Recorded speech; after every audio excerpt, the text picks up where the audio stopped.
right, I'm in Davao, and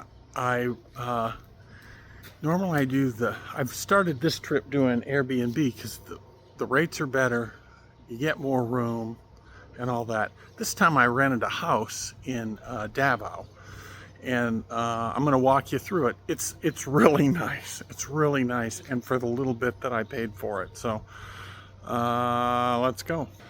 All right, so this is it. Most odd thing, it's a little frightening. They don't use street addresses like we do. So there isn't like a house number and a street. Now it is Sumatra Drive, but you have to know the block, and lot number, which is weird to me, but anyway. So this is very common to have it locked. And again, this is a home, so typically you park your car there, but I'm not renting a car. So the other great thing I really love, split air conditioners. Nothing like we have in the West. So let's go in. Really nice. Really nice. Really nice. Well done. Living room, TV. Look at this. First class, huh?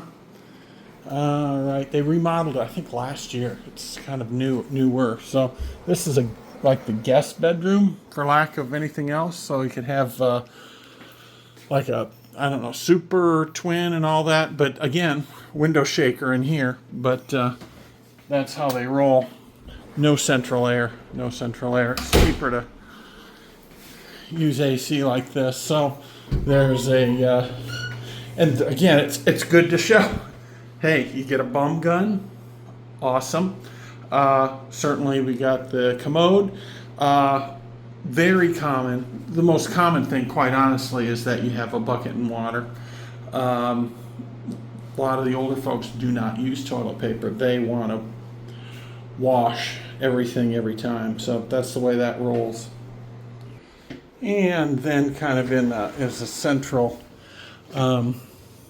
we'd see it's like, oh, it's like a sink and all that in there. And that is exactly what it is. Now, if you could cook out here, and I'm sure they've cleaned that up, they would call it a dirty kitchen, because there's a lot of folks that eat fish and things that stink. You don't want to cook it in the house. You cook it in your dirty kitchen, which is outside, so it just vents. So if you're going to have some dried fish and all that, that's where you're going to want to cook it out there. I have a feeling they kind of renovated that out of it because they don't want people cooking. And then the master, which I'm going to tell you, most beds in the Philippines, like a queen size, is shocking. I've had a king size the last few nights, which is like unheard of. And then, of course, it has a master bath, very similar. Other thing is, they don't use central hot water like we have. You just don't find it. The last hotel is the first one I've had in the Philippines in a long time. Usually it's just this. We used to call those the Widowmakers in South America. They're much better here, and that is there's only cold water, and once you just turn the water on, and then you set it to how warm you want it or cool you want it here, and it's heated on demand, even more than what we use in the West. We do have those tankless hot waters, but we still are pumping it from the garage. Here they don't. They pump it right from there. So there you go. Pretty nice. I'll tell you how much it is. You'll be shocked. And so this place for 6 days. Yeah. 5 nights, 6 days, whatever.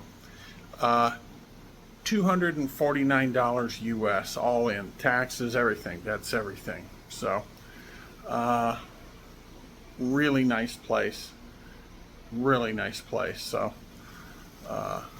yeah, you can't do that in the West. You tell me where you're going to vacation and get a whole house for that kind of money and not have it be something that is scary.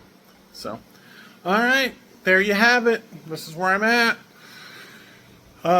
After my time here, I fly back to Manila, spend one day getting geared up, and then fly home. It's hard to believe 3 weeks is over with.